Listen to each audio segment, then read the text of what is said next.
The LA Chargers made a move in free agency last Friday, grabbing former New York Jets tight end Tyler Conklin on a one-year deal worth $3 million.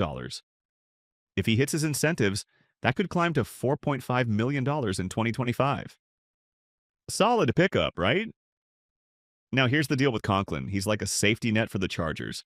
They've got their eyes on Colston Loveland in the draft, but if he doesn't drop to pick 22, which looks pretty likely, Conklin steps in. He's a pass-catching tight end who can share the load with Will Dissly. Not a bad combo there. What I like about this for the Chargers is they patched up a need without locking themselves into some big long-term thing. Smart move, but let's be real. This team's been busy with depth signings all offseason, and they're still not done. Even with Conklin in the mix, there's some clear roster holes left to fill. So here are three key positions the Chargers must address in the draft if they want to stay competitive for the next season. What's up, Chargers fans? Welcome to the NFL Playbook Chargers. If you're new here, don't forget to hit that subscribe button. This channel is all about breaking down everything you need to know about the Bolts. First up is wide receiver. The Chargers brought Mike Williams back on a one-year deal to beef up that receiver group and give Justin Herbert a solid target at the X spot. Look, Williams fills a gap there, no question. He's a reliable option when he's on. But here's the thing, he's not enough to fix this wide receiver room by himself. Last season, 2024, wasn't exactly a banner year for Williams. He's stepping in for Joshua Palmer on the depth chart, and if he can get back to his old self, that's an upgrade. But right now, best case, it's a wash. And if it's just a wash with Palmer, then this receiver group's going to be stuck with the same headaches as last year. Struggling to get open. Not enough juice. The Chargers need another playmaker out there through the draft. Someone who can take over as a go-to guy in the offense and ease the load on Ladd McConkey. Sure, they can scrape by with what they've got.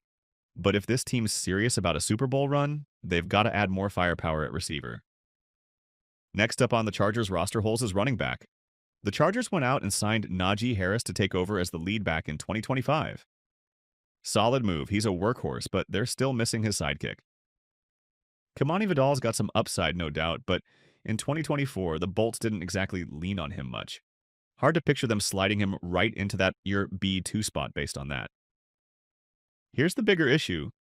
Los Angeles needs a long-term answer at running back, someone who can run the show. Harris is locked in for 2025, but it's just a one-year deal. No promises after that. Sounds a little like J.K. Dobbins, right?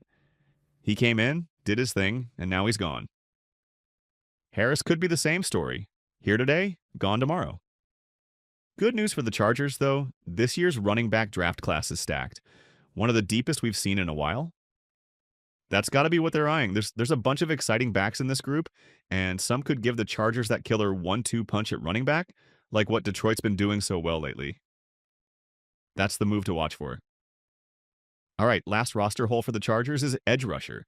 The Chargers kicked things off when the legal tampering window opened by bringing Khalil Mack back on a one-year, $18 million deal. Gotta say, that shut down any worries about him walking away real quick. Max is still a force out there, no question. But here's the catch. Joey Bosa's gone, and they haven't grabbed anybody to step into his spot on the depth chart. Right now, they've got Tuli Tuipolatu and Bud Dupree to plug those holes, and they're solid. But look at what the Eagles have shown everybody. You can never have too much depth on that defensive line. Whether it's snagging a stud in the early rounds of the 2025 NFL Draft, picking up a veteran free agent, or even pulling off a wild trade, the Chargers have ways to beef up that edge rusher group for 2025. Bringing Mack back is great, but his future's not set in stone, so they shouldn't stop there. All right, there you have it. 3 big roster holes the Chargers still need to tackle. Chargers fans, what do you think? Agree with these picks, or is there another spot you'd put on the list? Drop it in the comments. Let's talk it out.